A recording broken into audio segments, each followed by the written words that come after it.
Log entry, the Ketch Scarlet Queen. Philip Carney, master. Position, 12 degrees, 12 minutes south, 130 degrees, 4 minutes west. Wind fresh, sky fair. Remarks, cleared Darwin, Australia after altercation in Bannock Hotel. Reason for incident, the Fang Rubies and the Black Siamese.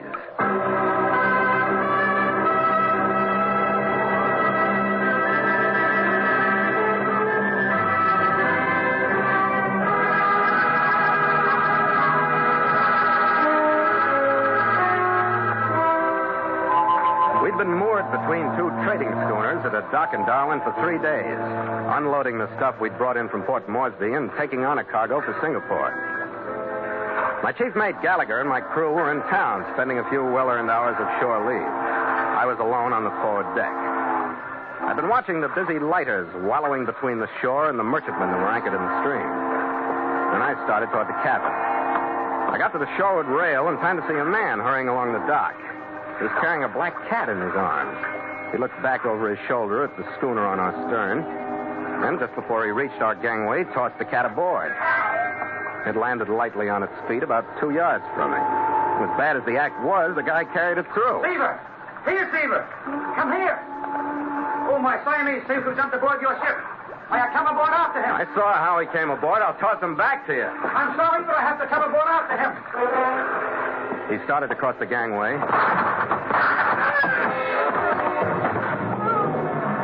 The second shot caught him and slammed him into the guardrail. He careened off of it and hit the deck in front of me.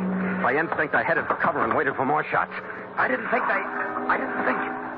After a few seconds, I moved over to him. Can you hide me? Sure, I'll hide you.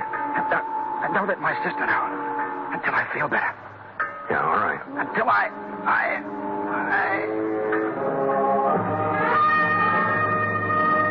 looked back at the schooner.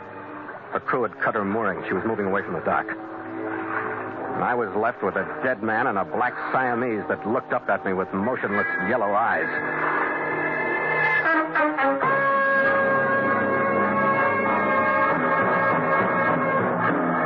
And so Mutual continues The Voyage of the Scarlet Queen, written by Gil Dowd and Bob Tallman, and starring Elliott Lewis.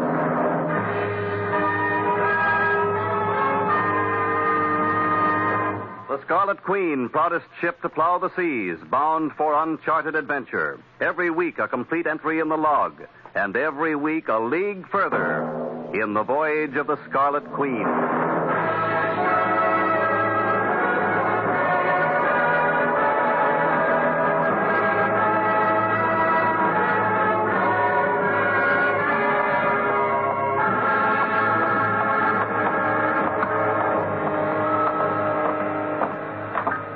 Inspector Tompkins, Criminal Investigation Department. Captain Carney? Oh, yeah. We're much obliged to you for notifying us of this incident. That's all right. We were obliged that you didn't give in the heave-ho into the water, which is becoming a habit in this part of the city. Well. So you've been shot, have you, Chappie? You're a bit of a mess, aren't you, Chappie? I haven't touched him except to put the sailcloth over him. Well, now, let's, you've got a pocketbook, eh? Well, we'll have a look at that. Carroll Scott, Blakely Square, Canberra. That's better. Ashenden? Yes, sir. Cart him off, Ashenden. Yes, sir. Now, Captain, suppose you give me your version of the incident in chronological order. I don't have much of a version, Inspector. He came along the dock from the stern of my ship carrying a black Siamese. He tossed the cat aboard, then pretended it had jumped, and that he was chasing it. And that's the cat. He's been sitting there ever since. Oh, that's an odd one. The guy got halfway across the gangway. Somebody on the schooner got him with a rifle. Tell me, what was the name, registry, description of said schooner, and in what direction did she proceed? What? Well, I don't know her name or registry. She's gaff-rigged, painted gray above the waterline, between 50 and 60 feet overall. She hugged the shore after she left here. I lost her behind the warehouse there in the point. Oh, the CID is obliged to you, Captain. Mm-hmm. Of course, since you're an eyewitness to the crime, you will remain in Darwin and keep the department notified. No, not a chance, Inspector. I got a time contract on this cargo we're due in Singapore. Then I shall have to station CID guards upon your ship to prevent you sailing. Why don't you take your CID guards? I'll have the guards here in a jiffy, Captain. Hey! Eh? The cat, the least you can do is take him. A gift to you, Captain, from the department. Thanks.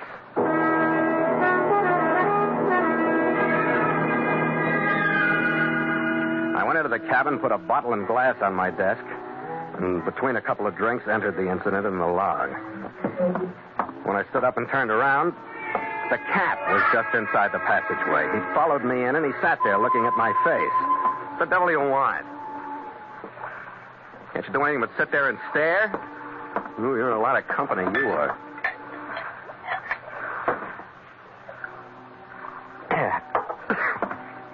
Hey, get off of that bunk. Who do you think you are, anyway? Come on, get off. And stay there. He tossed me a quick look after I'd pushed him to the deck, twisted around, and with his tongue washed the place where I'd touched him. Then he jumped back on the bunk. After 3 more tries, I gave up, and he went to sleep on my pillow. After a few more drinks, I gave up again. The CID men had arrived to guard the Queen, and everything aboard was secure, so I packed some personal gear for shore. Flipped a coin to decide whether I'd take the cat or leave him. Tails, so I picked him up and went ashore.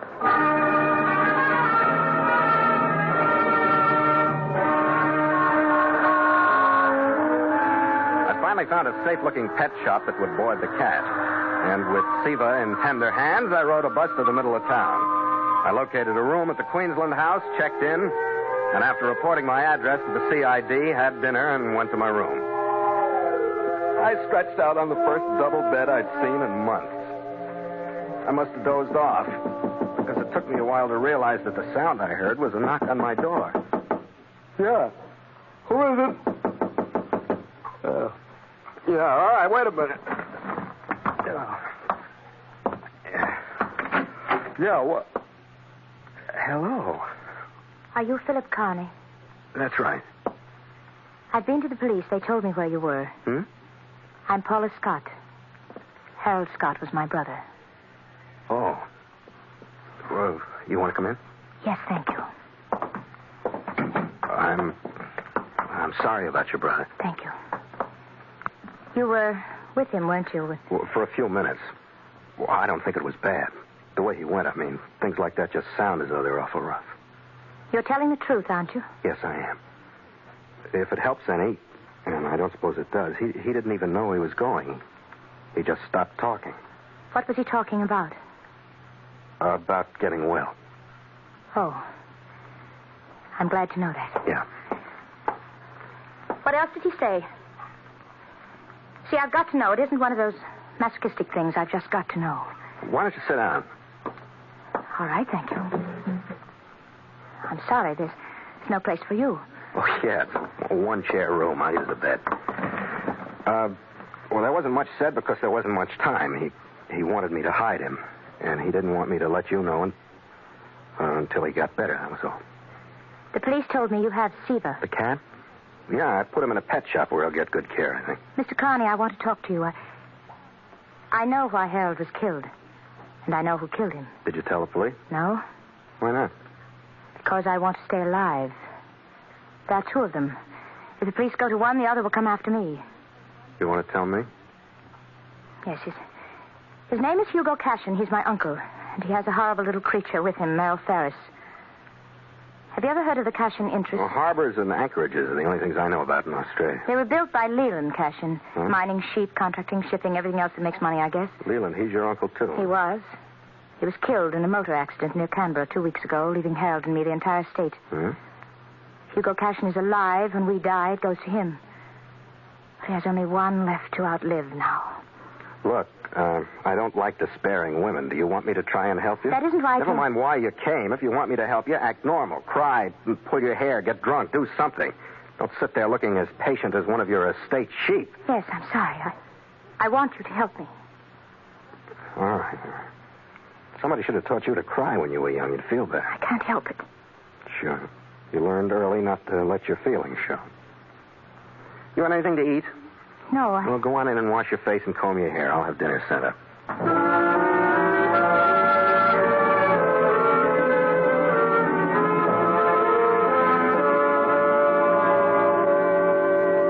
I figured it would take a lifetime to make her unbend and get rid of some of that reserve and some of that self-control that was tying her up in knots inside. Well, a few drinks before she ate and a few more afterward made a good start. Captain Carney, how did you know so much about me so soon after you met me? Well, you're a pretty obvious little girl. Oh, dear, I am not. How did you? You're quite right, you know.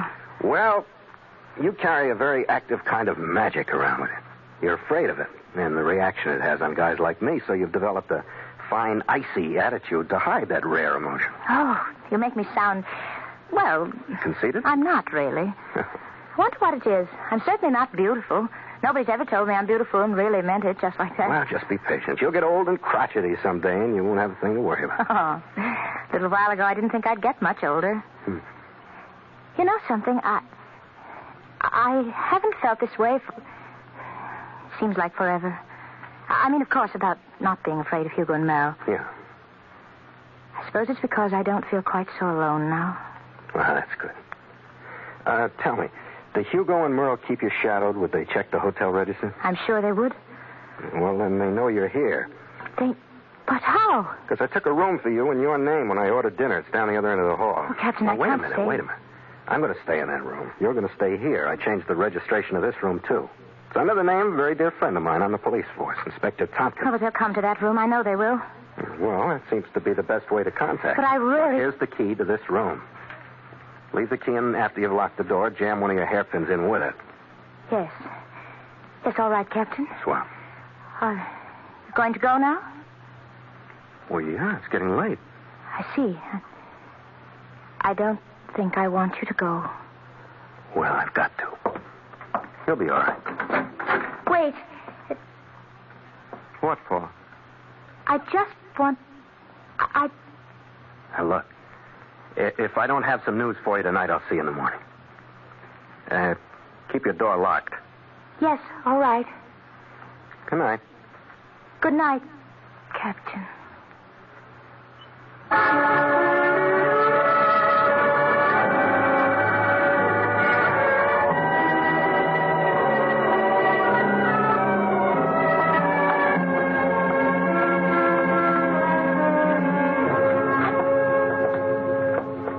When I got in the room registered to Paula Scott, I locked the door, leaving the key in.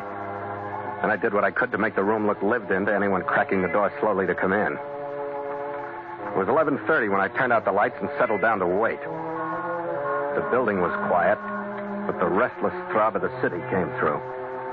Now and then a deep-throated call from the harbor. I'd looked at my watch at 1:15 a.m., and it couldn't have been 10 minutes later that I caught a sound so faint that I felt it rather than heard it. Then I waited for the key to be pushed out of the lock. There was a long silence before I heard the lock click. And another before the door started to swing silently open. A slim, bare arm came in first, shadowy in the faint light from the hall. A slight figure followed. Then I caught the flicker of a knife blade. I moved just before he got all the way. All right, tap the shiver. This elbow bends backward for the rest of your life. Now, it's your elbow. Lay out! Not yet. Move back to the door. This way. I want some light on you. You're breaking it. I might have that. You're an ugly little guy. What are you carrying besides that knife? You go well heeled, don't you? 25 caliber. You must be a marksman, huh? Playing with that small caliber? That service automatic. That one I'll keep. Any more? Let go, that's all. Now get your leg up. That's for lying to me. Give me the leg again. Throwing knife. You do that too, huh? You're a regular blasted artillery battalion, aren't you? Any more? There ain't any more. Let go now. All right, as soon as I get you safe in that corner. No, lay off. No. Now stay there. Don't worry. I'm not getting up. Just a punk kid, aren't you? How old are you?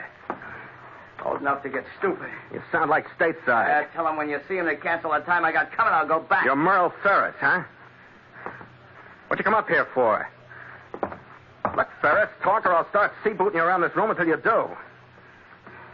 The Scott dame, that cat. What makes you think she's got the cat? Somebody's got it. She's got the rest of the stuff they took in with her brother's body. I got the cat. You'd have money in the bank if you did. Huh? What makes the cat so hot? What's the difference? If you got it, Cashin will give you enough for it so you can hire guys like me for you to knock around. That sounds good. Come on, get up. Where is Cashin? A hotel, 4 or 5 blocks down. Hey, are I getting my stuff back?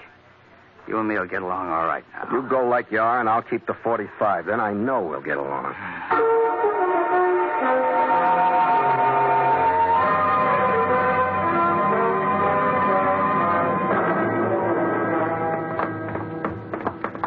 Cash and store be locked? If you ain't standing in it, it will be. Then I'll do the knocking. What's the matter? You jumpy? Just careful. You think we got knocking signals like schoolboys? You read too much. Yeah, this is it. All right, over this way.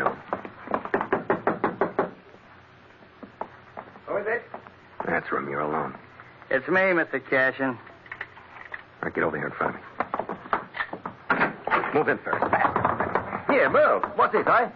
If you don't like it, run your own errands from now on. All right, both of you stay in the middle of the room. Perhaps if I understood, young man. He got the cat. Scott gave it to him. So, Paula didn't get it. Well, young man, you and I must reach an agreement at once. I will pay you fabulously for the black Siamese. I'll have to know why you want him before I sell.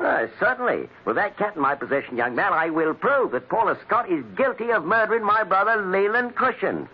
Are you nuts? Well, that cat's a valuable bit of evidence.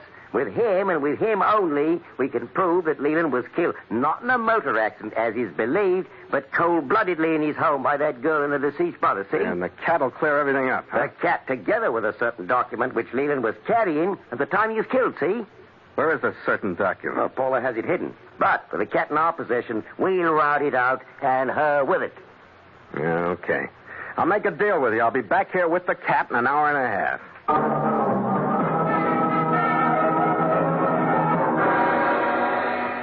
My first stop was the pet shop where I'd parked Siva. I banged on the door until I aroused the sleepy owner, apologized the same, and retrieved the black Siamese. Then I headed for the Queensland house.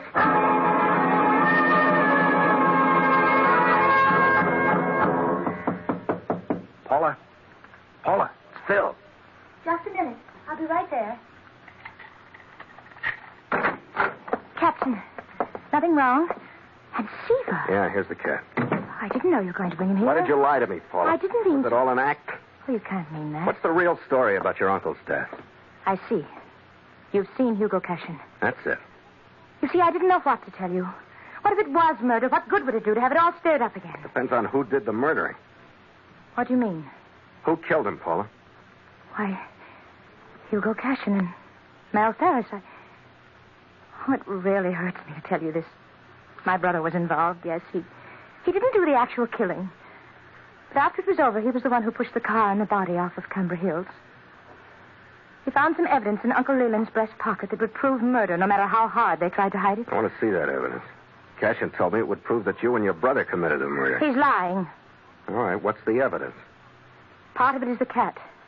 The other part is in my handbag. Yeah? Here it is. Here, it's the pedigree Uncle Leland was carrying in his pocket. And see? The bullet hole? The piece of folded paper she handed me would have fit tightly into a legal-sized envelope. The bullet hole was roughly in the middle. The angular pedigree lines trace Siva's family back to an ancestor living early in the 1700s. At the top, there were 4 photographs of Siva. One of them showed him with his mouth open in a yawn. You could see 2 tiny dark stones that were set, one in each of his upper fangs. She put the cat in her lap and opened his mouth. There. You see? There are the Fang rubies that show up in the photograph. Oh, yeah. It's the mark of the Pasha line of Siamese. Since Siva's the only one outside of the Asiatic continent, this pedigree chart can't belong to anyone but him. Well, it doesn't prove much yet. Could have been my cat. No, it couldn't. Couldn't belong to anyone in the world but Uncle Leland. He was a member of the International Cat Fanciers Club. Their system of identification is legally recognized everywhere. Look here. Here on Siva's left thigh, right here. You part the fur, you can see a mark on the skin. What's... Oh, yeah, a tattoo. Yes, done when he was a kitten. To identify him as Leland Cashin's in any court in the world. I guess that's good evidence, but I don't get this. How does it prove murder? Don't you see? The tattoo proves that Siva belonged to Uncle Leland. His pictures prove that the pedigree is Siva's. Therefore, the bullet hole in the pedigree papers prove that Uncle Leland was shot and not killed in a motor accident. Now I got it. I've kept the pedigree. My brother was hiding Siva aboard a ship in the harbor. I suppose Hugo found out he was there. My brother was trying to escape onto your ship when they shot him. Now you better get dressed, Paula. Where are we going, Captain? Get these two stories together. You don't know whether to believe me or not, do you? Your cat and your rubies and charts still haven't proved anything but murder. They haven't proved who did the murder. Yes, I know. What can I do, Captain? You can call the police. Call them and tell them to meet us in room 12, Bonnock Hotel, in 45 minutes. I'll go find a car we can hire and meet you downstairs.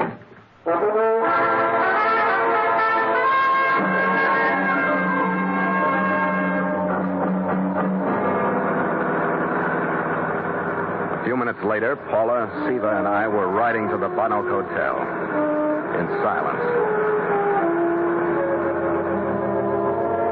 She took the cat when we got there, and I pushed her behind me as we climbed the stairs.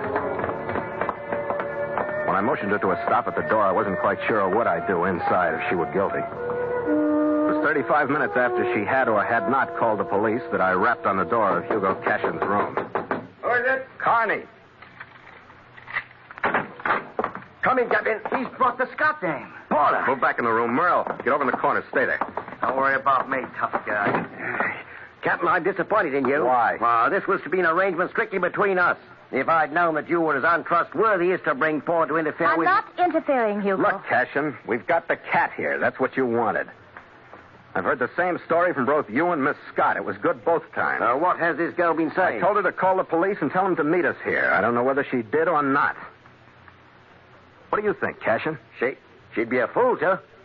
If she's guilty, I guess you're right. Here, Cashin, you can have the same deal. If she didn't call them, you'd just as soon, wouldn't you? Your call, please. Well, Cashin? Your call, please. Cashin, you're not going to let him call the cops. Why not? They can prove nothing. Your call, please. Give me the police. They can prove nothing. With my record, I'm not sitting in no jail cell while they sweat the truth out of you. All right, get the cat and come on. No, stay away. Cashin! Bill, he's taking Siva. He'll kill him. Oh, you there! Stop! Fire action done. Stop those men! Oh, Captain Carney. Come on, let's get out of here. Oh, Captain. There you are. Yeah. I thought you'd be hereabouts when I saw those blighters making off with your cat. They wouldn't stop. I had to wing them. Yes. But the cat is unharmed now. Here you are, with the respects of the CID. Well, thanks, Inspector. Did the scoundrels try to steal anything else, Captain? Look, Inspector, this wasn't a robbery. The men you nailed committed that murder on my ship yesterday. Oh, well, the department is Johnny on the spot, you might say. The summons we got was from some poor lady sobbing into the telephone. What? Well, cheerio. Yeah, see? Paula, that was you? Wasting some of that rare emotion on a telephone? Of course not, Captain. Captain, the inspector must have been mistaken. It just must... It must have been a bad connection. Oh, no, come on now. Now you're overdoing it. There. No, it'll be all right. I'm sorry. No, you're a big girl with an estate now. Everything's making money for you. No, I don't care about the money. It's you. If you could manage to stay. I can't stay, gorgeous. I got a cargo aboard on a time contract. I got to get it to Singapore. Hey, here's your cat. Yes, of course, thank you. Yes, I understand. You have a commitment. And you'd rather go on your ship than stay? No, it's nothing. It's nothing personal, Paula. And I'll make you a promise. If I ever settle down on an estate in Australia, it'll be yours. 2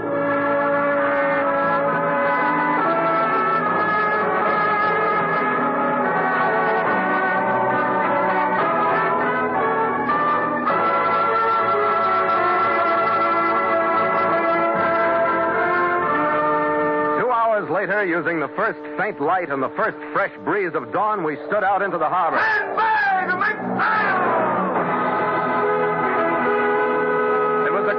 City-numb sailors that stumbled to their stations and groped for the halyards. It was hard to tell what was in their eyes outside of exhaustion as they watched the city lights sink astern.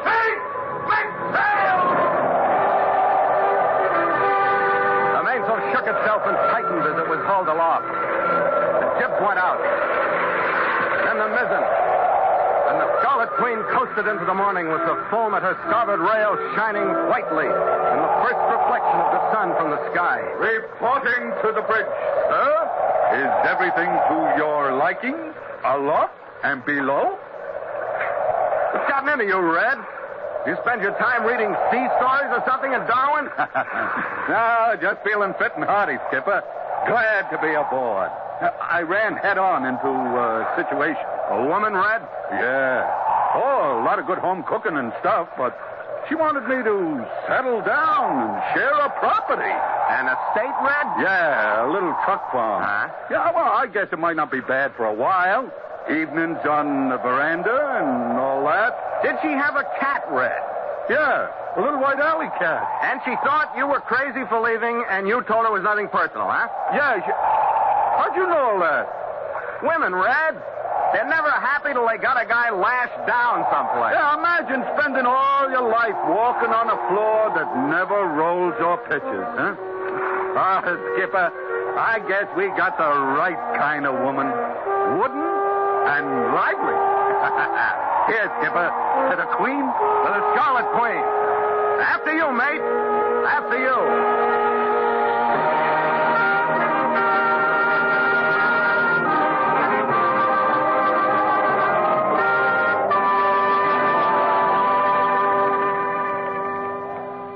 Log entry. The Ketch Scarlet Queen. 5:30 p.m. Wind fresh. Sky fair. Sea calm with long cross swell. Ship secure for night. Signed, Philip Carney, Master.